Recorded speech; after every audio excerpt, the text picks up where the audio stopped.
অবশেষে বাড়ি ফিরল রাইসামণি। জীবিত নয়, মরদেহ হয়ে লাশবাহী ফ্রিজিং গাড়িতে করে ডিএনএ পরীক্ষার মাধ্যমে পরিচয় শনাক্তের পর নিথর পোড়া দেহটি হস্তান্তর করা হয় রাইসার বাবা মায়ের কাছে। ফরিদপুর আলফাডাঙ্গা উপজেলার গোপালপুর ইউনিয়নের বাজরায় দাফন করা হয়েছে এই শিশুকে। 25 জুলাই সকাল 9টায় সেনাবাহিনীর উপস্থিতিতে স্থানীয় বাজরা ঈদগাহ মাঠে জানাজার নামাজ অনুষ্ঠিত হয়। এই সময় সন্তানের শেষ বিদায়ে কান্নায় ভেঙে পড়েন মা বাবা সহ পুরো পরিবার। 21 জুলাই বিমান বিধ্বস্তের ঘটনায় ঢাকার উত্তরায় মাইলস্টোন স্কুল অ্যান্ড কলেজের তৃতীয় শ্রেণীর শিক্ষার্থী রাইসামণি নিখোঁজ হয়। এরপর লাশের সন্ধান পাওয়া যায় ঢাকার সামরিক হাসপাতাল সিএমএইচে।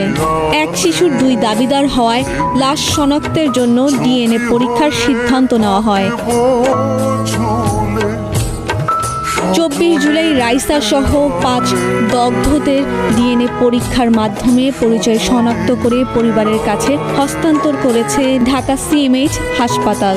তবে এমন ভয়ঙ্কর ঘটনার শিকার যেন কোনো পরিবারকেই হতে না হয়, এমনটাই জানিয়েছে এলাকাবাসী।